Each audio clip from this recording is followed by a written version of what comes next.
Que a graça e a paz do nosso Senhor Jesus Cristo seja com a sua vida e nós temos o prazer de seguir a nossa série de estudos das nossas lições da nossa revista. A nossa revista, que é uma publicação do Seminário Teológico Batista Gilgal, apoiando, então, nossa Escola Bíblica Dominical, e é você, aluno, procurando levar você mais perto de Jesus, transmitindo uma palavra para que os alunos possam crescer, como diz a palavra de Deus, na graça e no conhecimento. Lembrando que nós fazemos uma abordagem bem superficial do que vem a ser as lições e procuramos, então, que cada aluno tenha o zelo de se aprofundar ainda mais, lendo cada uma das referências colocadas na nossa revista com muito carinho, com muito zelo, e que possam, assim, dessa maneira, crescer mais e estudar ainda mais. Cada um dos professores também,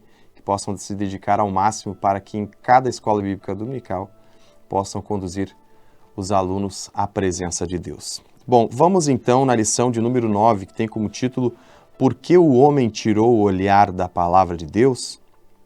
Nosso texto base está em Hebreus capítulo 2, versículos de 1 a 4 e depois no capítulo 4, versículos de 1 a 3 e o versículo 6 e também o versículo 7. Temos como texto áureo Salmo 119, 18, que diz: Desvenda os meus olhos para que eu contemple as maravilhas da tua lei.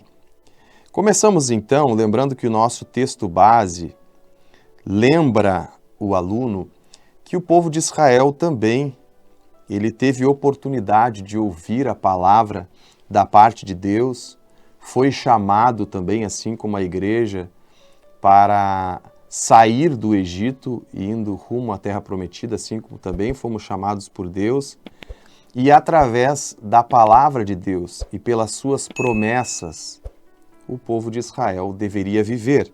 Mas vejamos que o escritor aos Hebreus, no capítulo 4, versículo 1, ele diz: Temamos, pois, que porventura deixada a promessa de entrar no seu repouso, pareça que algum de vós fica para trás.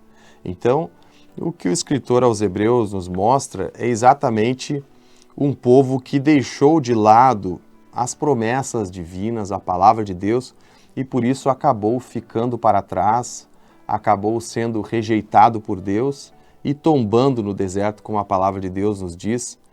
Muitos deles, aliás, toda uma geração não pôde entrar na Terra Prometida porque deixaram exatamente a palavra de Deus, na qual estavam inseridas todas as promessas, assim como para nós.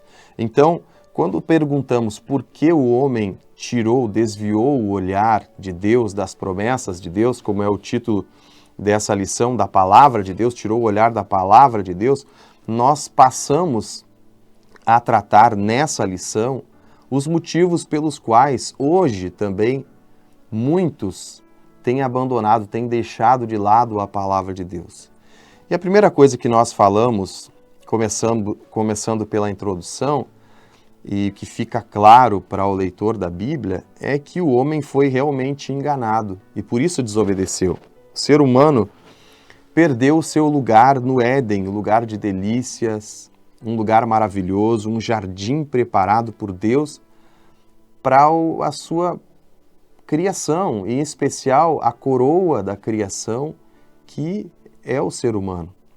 Deus criou o homem à sua imagem, conforme a sua semelhança, e concedeu ao homem também um lugar maravilhoso para que ele pudesse estar, para que ele pudesse viver e principalmente desenvolver, desfrutar de uma comunhão junto com o próprio Deus, com o próprio Criador. Mas o que nós observamos é que o homem trocou este privilégio maravilhoso, uma vida, e que nós colocamos na introdução, uma vida pujante, uma vida de alegria e de prazer na presença de Deus, ele trocou pela morte. E a palavra de Deus nos fala exatamente isso. O apóstolo Paulo, escrevendo a sua carta aos Romanos, no capítulo 6, os versículos 20, 21 e depois o 23, a parte A, ele diz assim: Porque quando éreis servos do pecado, estáveis livres da justiça. E que fruto tinhas das coisas que agora vos envergonhais, porque o fim delas é a morte?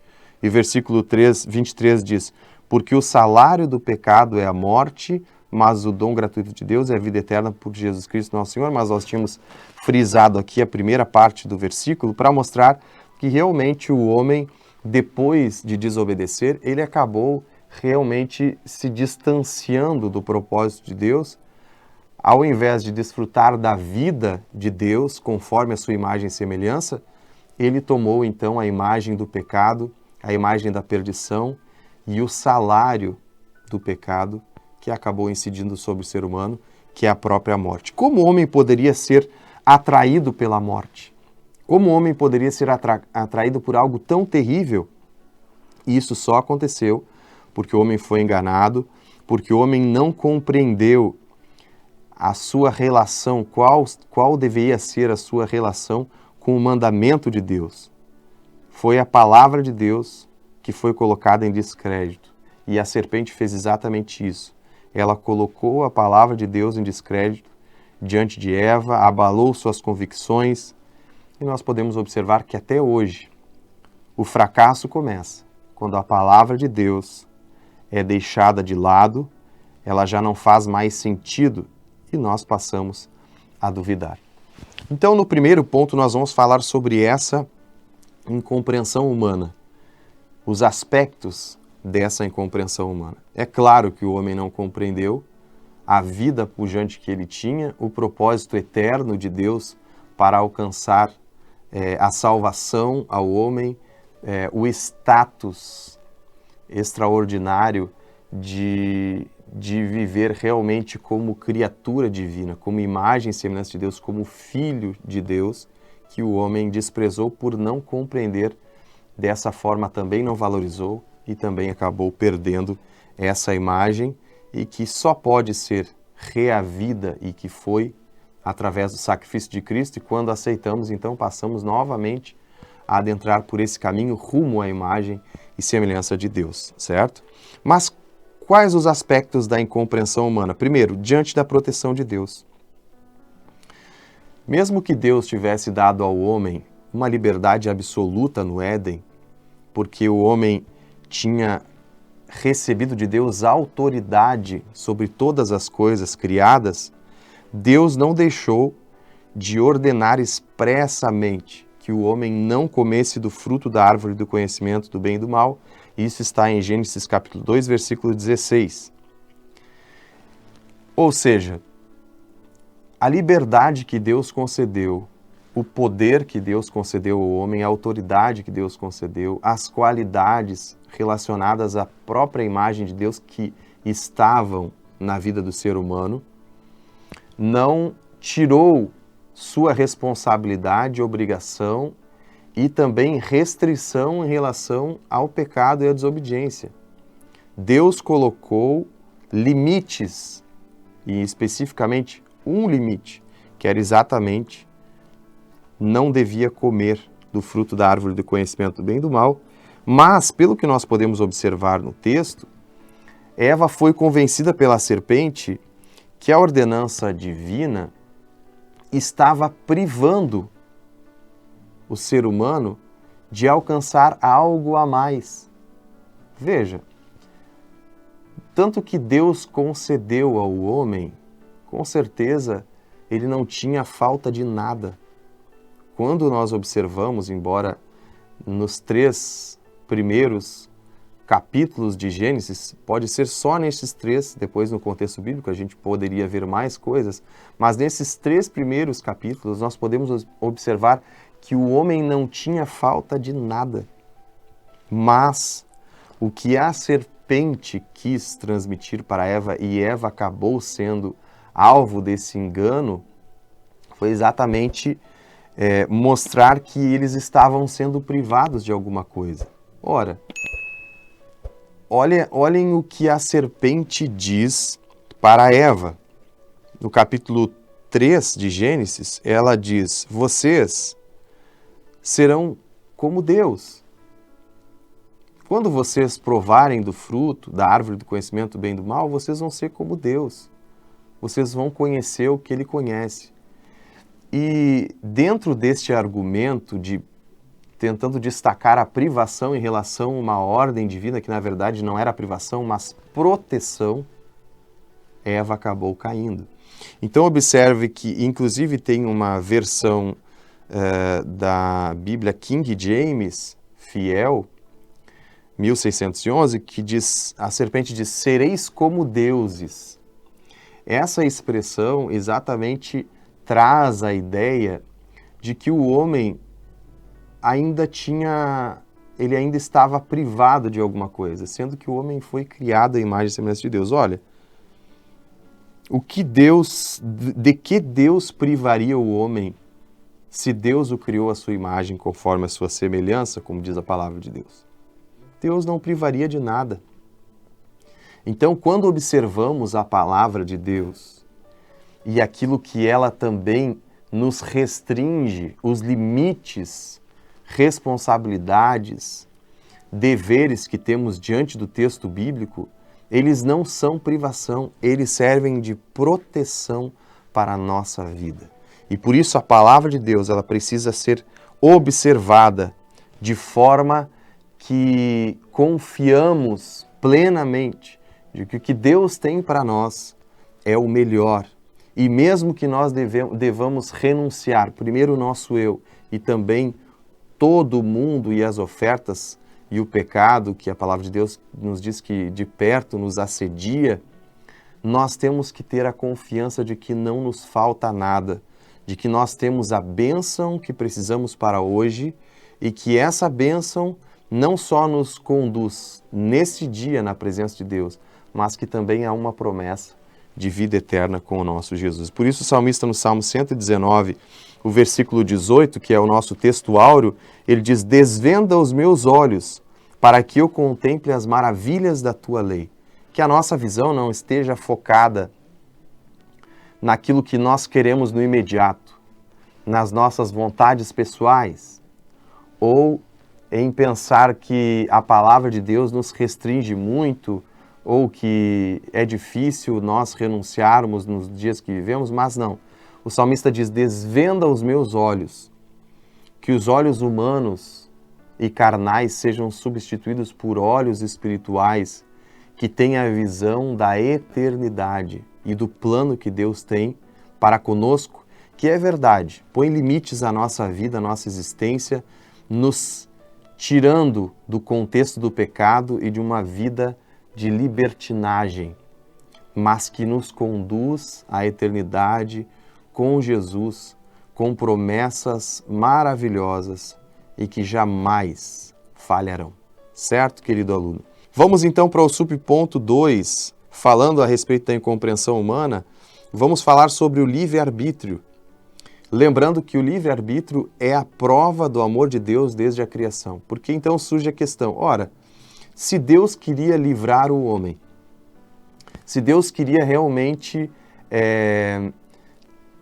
proteger o homem no jardim do Éden, por que Deus colocou então a opção, a escolha? Por que Deus deu a oportunidade de o homem escolher e inclusive desobedecer?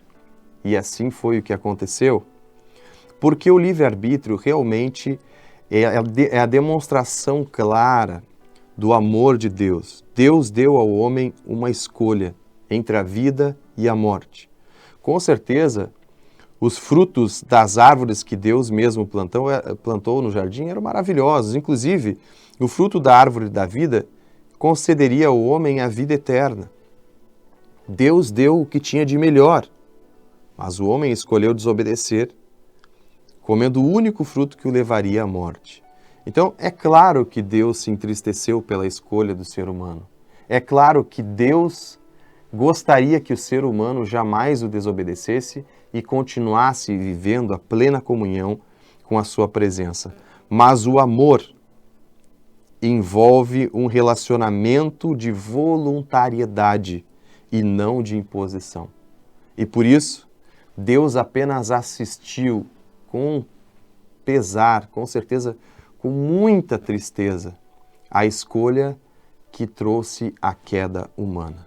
Mas não se esqueça, o que nós precisamos entender é que, em primeiro lugar, Deus nos protege dentro da sua vontade quando obedecemos a sua palavra, mas Ele não nos deixa sem escolha, ou seja, Ele não vai nos conduzir de forma coercitiva, Ele não vai impor sobre a nossa vida uma atitude que nós não queiramos tomar. Se você tem o propósito de ser fiel diante de Deus, não esqueça, Jesus é a força da sua vida espiritual. Ele que vai te dar poder para vencer a cada dia, mas Ele jamais vai obrigar as pessoas a segui-lo.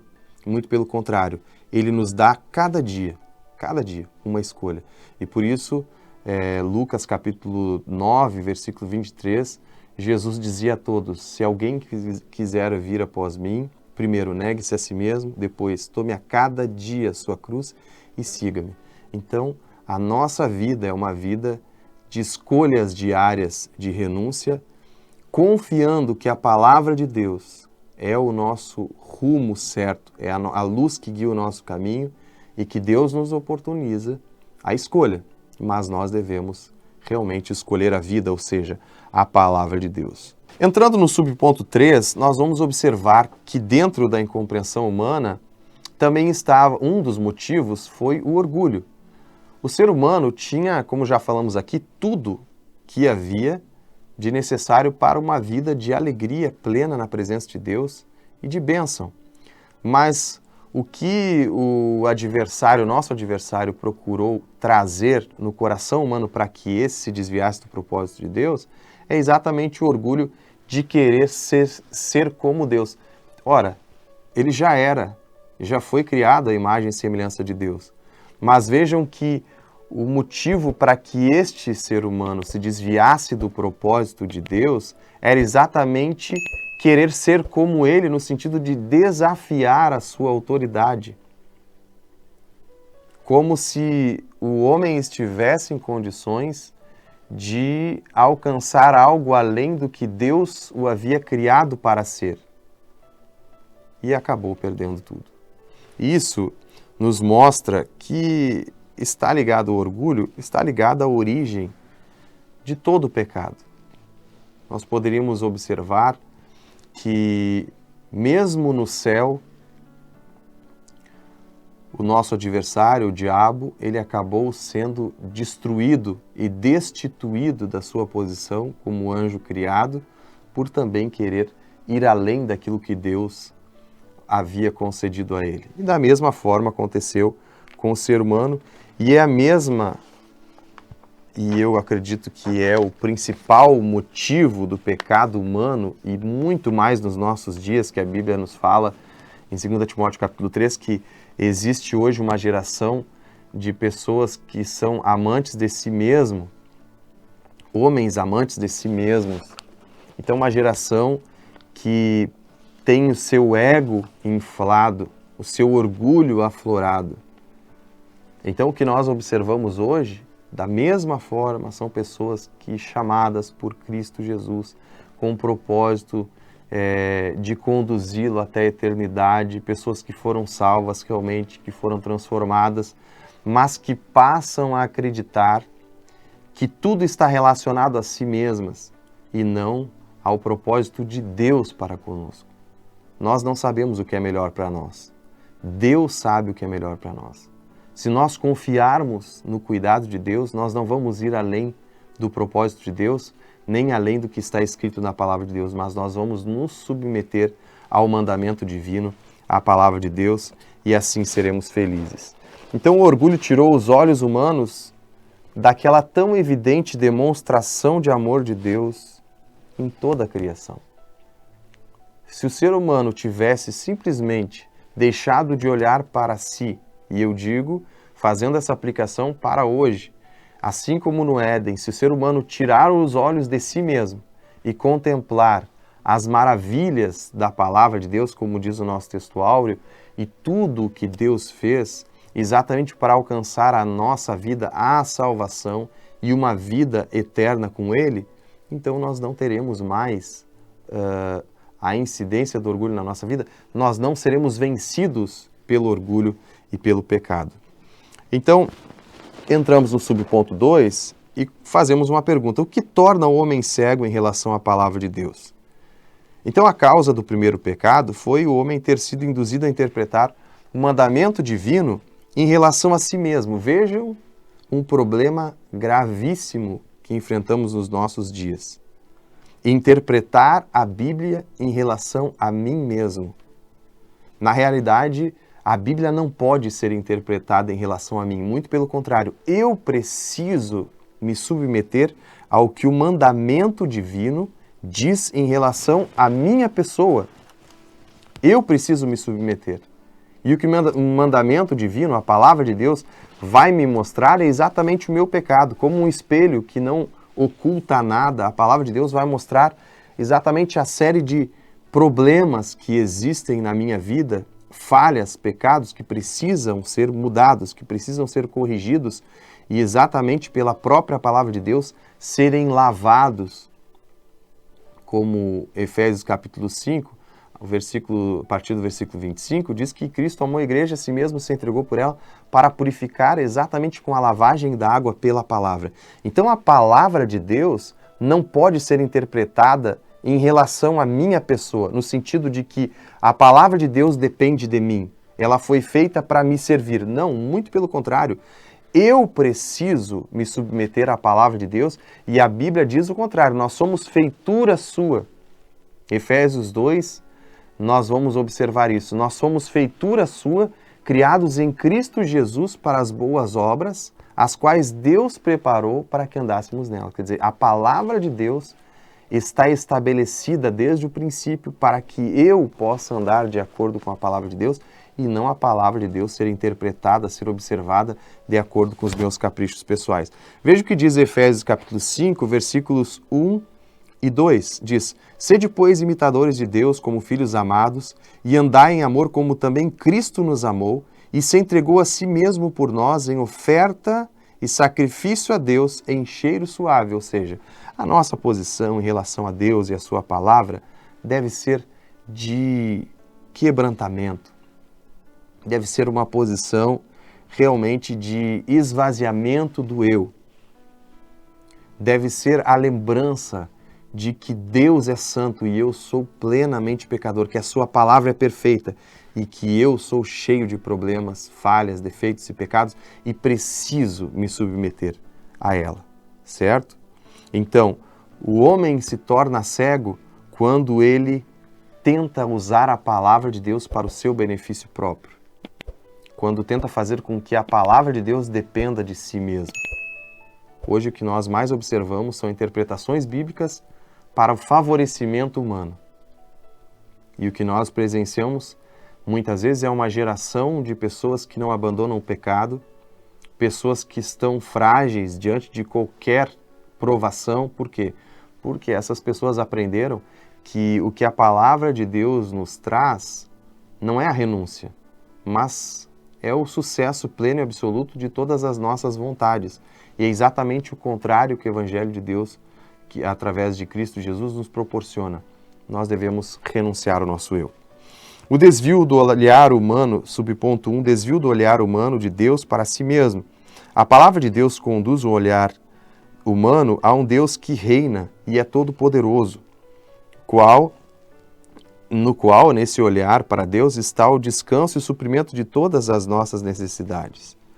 Certo? E colocamos ali Mateus 11, 28 e 29, que todos nós conhecemos, que Jesus diz: vinde a mim todos vós que estáis cansados e sobrecarregados, e eu vos aliviarei.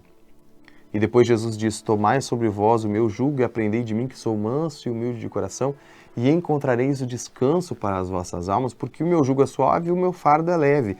Então, a submissão ao propósito de Deus faz com que o ser humano tenha descanso, tenha paz, tenha o apoio e a comunhão com Jesus para conduzi-lo dentro da sua vontade. O problema é quando tentamos fazer com que a Bíblia se enquadre na nossa vontade, como já falamos aqui.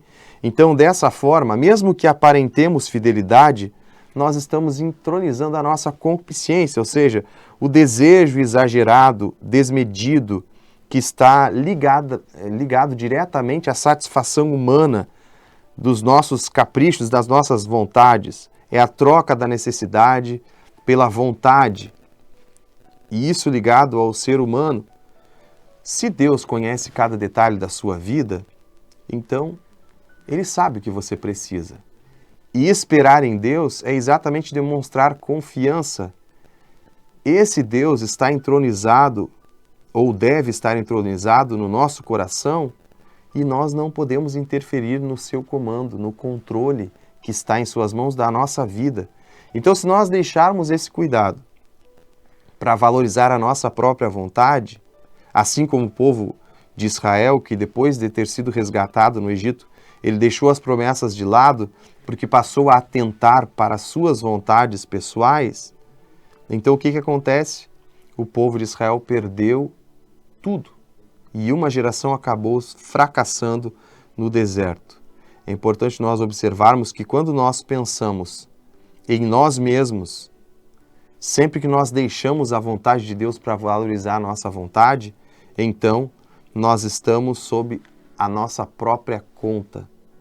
Deus não age quando a vontade humana quer prevalecer.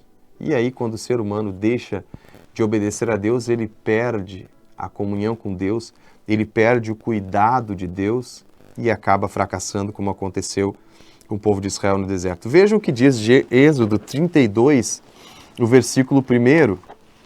Vejam que o povo de Israel, é importante nós observarmos esse texto, porque ele nos diz muito a respeito da posição daquele povo, que muitas vezes, está ligado à nossa posição, o que muitas vezes fazemos diante de Deus, até involuntariamente, quando queremos que a nossa vontade prevaleça.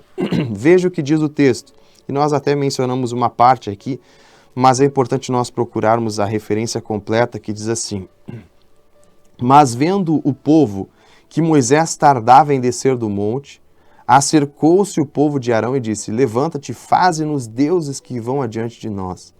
Porque quanto a esse Moisés, o homem que nos tirou da terra do Egito, não sabemos o que lhe sucedeu. O povo tinha acabado de ser liberto, há pouco tempo havia sido liberto da maior potência que havia na época, que era o Egito. Ele havia sido liberto da opressão de Faraó, da escravidão, com grandes e poderosos sinais, milagres que nunca ninguém, nenhum ser humano havia presenciado. E depois destes, também nunca mais se presenciou tão grandes coisas que foram feitas, milagres extraordinários que Deus operou, enfim, abrindo o mar, provendo recursos necessários, destruindo o exército inimigo, conduzindo o povo depois de proteger o povo de todas as pragas e destruindo os adversários com as mesmas pragas das quais eles foram protegidos, o povo de Israel. Depois de tudo, olha o pedido do povo de Israel: faça para nós deuses que vão adiante de nós. Ora, o pedido correto, colocamos aqui, deveria ser: nos faça para Deus e não faça deuses para nós. Com certeza, se a petição do povo de Israel fosse para submeter-se à vontade de Deus, ou seja, queremos ouvir a vontade de Deus para obedecê-lo, então toda aquela geração teria entrado na Terra Prometida. Mas observe um outro detalhe, que após deixar a vontade de Deus, o politeísmo foi algo imediato, eles pediram deuses. E a expressão na língua original do hebraico realmente é no plural, deuses. A atitude politeísta torna ainda mais evidente o orgulho. E vejam, faça deuses, o povo pediu, subservientes às nossas vontades. E por isso eles pediram deuses. Eles queriam não submeter-se à vontade de um Deus, porque daí eles deveriam reconhecer que precisavam mudar, e em muitas questões eles precisavam obedecer à vontade de Deus, mas eles queriam deuses porque aqui manifesta-se o orgulho humano de tal forma de que para cada desejo daquilo que eles queriam um tipo de Deus. Para cada uma das suas concupiscências, eles queriam um Deus. Ou seja, da mesma forma que o diabo enganou Eva, enganou o povo de Israel também, para suprir as suas próprias vontades. Vejam que a serpente usou a mesma expressão, sereis como deuses. Por quê? Porque os deuses representam exatamente, e é exatamente o que hoje atinge a nossa vida, representam cada uma das nossas concupiscências. Hoje, o mundo apresenta para o cristão e para você, querido aluno, e até professor, enfim, para qualquer cristão, vários deuses, várias oportunidades de atender o maior de todos os deuses dessa geração, que deuses com D minúsculo, que deuses não são, mas que se manifesta através da concupiscência humana, o orgulho humano. Tudo isso demonstra uma geração que é idólatra de si próprio, uma geração que está envolvida com a egolatria, quando o ego humano está acima de qualquer coisa. E quando essas pessoas vão atrás de cada uma de suas concupiscências, na verdade elas estão atendendo ao seu ego, à sua própria vontade. Então, os deuses, e finalizamos colocando exatamente isso, os deuses que conduzem a humanidade perdida é exatamente a sua concupiscência, o seu orgulho. Então, estas concupiscências são os deuses que vão adiante dessa geração, desse mundo que está perdido. Por isso, amados, devemos manter os nossos olhos em Cristo Jesus. E depois, no subponto 2, nós colocamos a consciência, a concupiscência é o desejo humano desmedido e exagerado. É tudo aquilo que nós não precisamos, porque o que Deus nos dá nos concede com equilíbrio. E aí falamos dentre as concupiscências, nas quais nós temos em 1 João capítulo 2, nós temos aqui os 3 fundamentos do pecado que conhecemos na Bíblia. Estão, dentre esses 3 fundamentos, a concupiscência da carne, todas as obras da carne, que estão elencadas ali aos Gálatas capítulo 5, versículos de 19 a 21. A concupiscência dos olhos, que envolve a cobiça, a instrumentalização dos nossos olhos para exatamente alcançar esses desejos exagerados. Lembrando que o pecado ele pode agir nos nossos sentidos, em todos os sentidos humanos, e a visão é o primeiro sentido que é atingido, e por isso muitas vezes, e como temos sido atingidos pela visão nos últimos dias, e vejamos que realmente na nossa visão estão ligadas as principais ofertas. Sempre foi assim, muito mais hoje na incidência das redes sociais, os aparelhos eletrônicos. Então a concupiscência dos olhos é exatamente o canal pelo qual o pecado entra, um dos principais canais. E Jesus diz que até mesmo a visão do ser humano pode ser tomada pela sua carnalidade. Então, ao invés de discernir, a visão pode ser realmente uma visão que conduz o ser humano para as trevas espirituais, certo? Então é importante nós observarmos que a concupiscência, ela pode cegar exatamente o ser humano e conduzir esse ser humano, exatamente escravo das suas vontades, ao pecado e à destruição, como a palavra de Deus nos mostra. Então, no subponto 1, temos a parte C, estamos falando sobre os 3 fundamentos do pecado e falamos sobre o orgulho, que está ligado, é a mesma coisa. Temos aqui o orgulho, arrogância e ostentação, que são sinônimos dentro do significado da palavra que nós temos em 1 João capítulo 2, e nós vemos que é possível afirmar com pleno respaldo bíblico que o orgulho é o princípio de todo o pecado humano, como já temos falado aqui. Mas a essência de Cristo, que está presente no ser humano, faz esvaziar-se a si mesmo. Assim como Jesus esvaziou a si mesmo, nós também podemos esvaziar-nos de todo o nosso ego e orgulho para servir a Deus.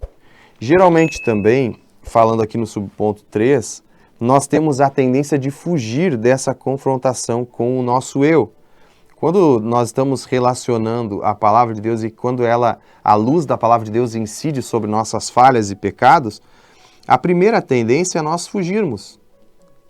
Fugirmos, porque o ser humano ele quer paz e conveniência, ele não quer confronto.